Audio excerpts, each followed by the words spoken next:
Hello, YouTubers. This is Lisa Lewis, aka Double L, coming to you from sunny Killeen, Texas. I hope everyone's having a wonderful day, and I'm making this video right now because I wanted to share something with everyone.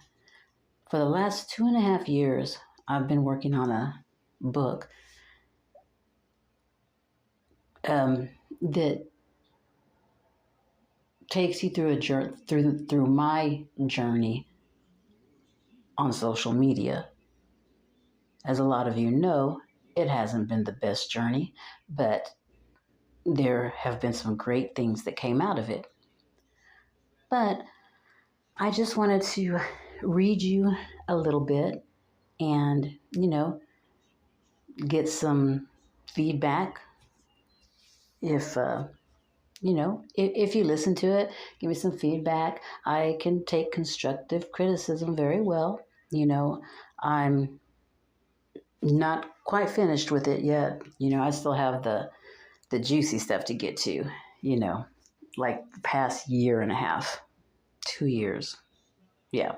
The people that are on that side and this side, and, I'm telling it all my way. And I have to change people's names for legal reasons. But I think if once you read the other parts, you'll know exactly who I'm talking about. But anyway, let me stop jabbering about that and go ahead and see what y'all think. Titled, The Mean Streets of Social Media, written by yours truly. One day in the fall of 2017, social media was set on fire. A live stream that was no more than 10 minutes in length would cause a worldwide frenzy.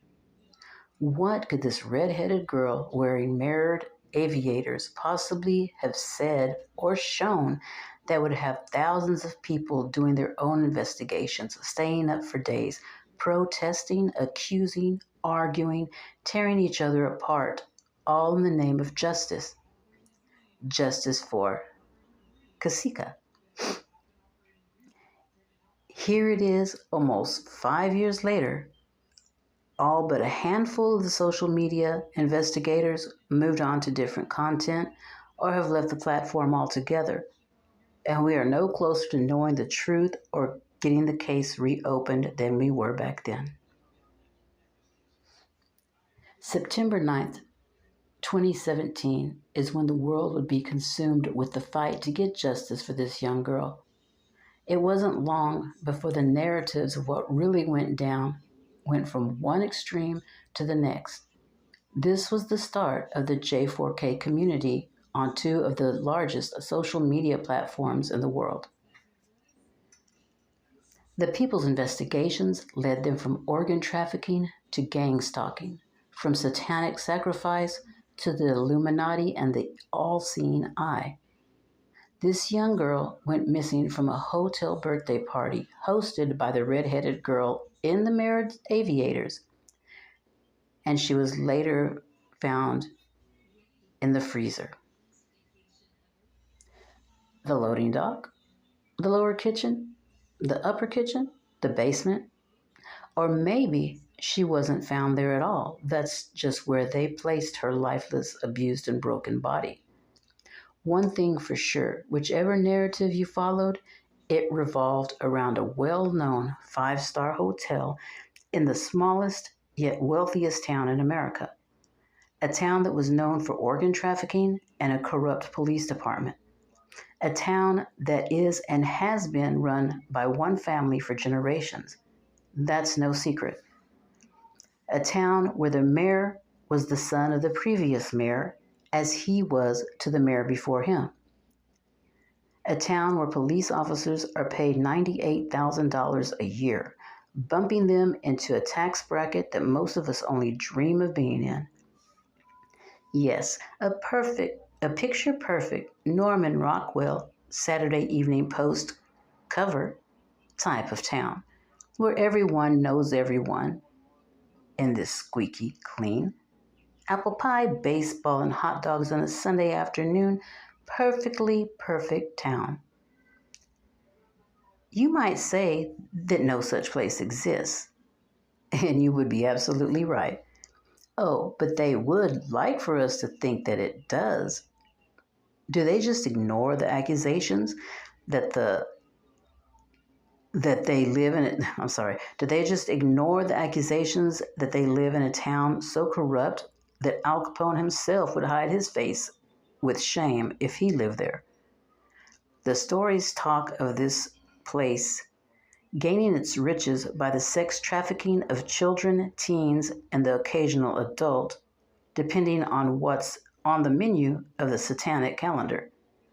Oh, did I forget to mention that it said this small wealthy town is allegedly a melting pot for Satanists, shapeshifters, and extraterrestrial humanoid elite, who by day are your ordinary nurses, lawyers, and business owners, but who dwell in the hidden away underbelly, howling at the moon, feasting on the flesh of the innocent, and soul lifting. Yeah, okay. I don't know all that to be true. I believe that it might not be a sweet little Mayberry town all wrapped up with a pretty bow that they want people to believe it is. So when this young girl was found in the freezer of this five-star hotel, it came to a shock to a lot of people. Maybe she wasn't even murdered in that hotel. That's just where they decided to place her body. Whichever narrative you followed, it was clear the motel had been involved.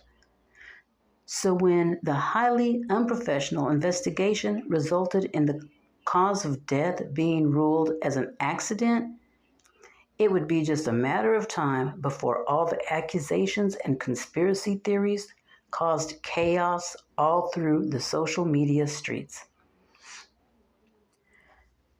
There were so many channel holders trying to put the pieces of the puzzle together that it was hard to keep up. At first, I jumped around from channel to channel, listening to every accusation and all the evidence that had been gathered by the many amateur sleuths.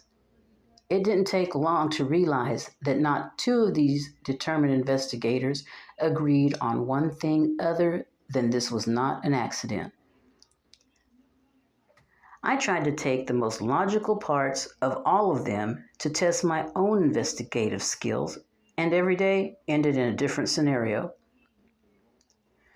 One day, a woman caught my attention. What she was saying was so crazy, but I was intrigued. She focused mostly on who the associates were of those she felt were involved. She had a voice that sounded like gravel being walked on, and I wonder if the smoking had caused that.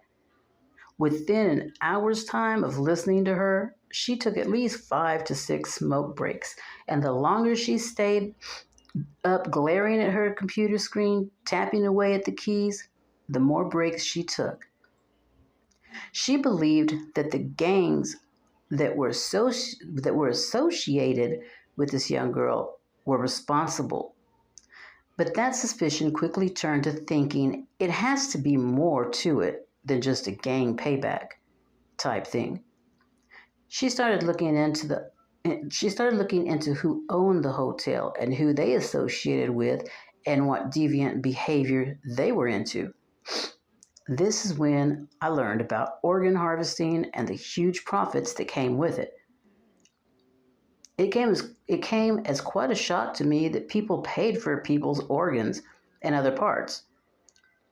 I knew of transplants and organ donating and the list of people waiting for the possible match that would save their lives, but I had never heard of organs being purchased. She showed us, myself and her other subscribers, how an organ donor place had been raided by the feds and for allegedly having stolen body parts. A true story. I was not only shocked and disgusted and confused as to how this was even a thing, I learned a lot from this woman, but one night her house caught on fire. Fortunately, no one was hurt. Soon after, she disappeared off the social media site. Could the freak fire have been a warning to her to stop her investigating, accusing, and theorizing? Was she stepping on toes? Or was it just that, an unexplainable accident? Perhaps, but we will never know for sure. Some of the narratives that were thrown out for people all over the world to absorb were ridiculous, scary, and crazy. But crazier things have happened.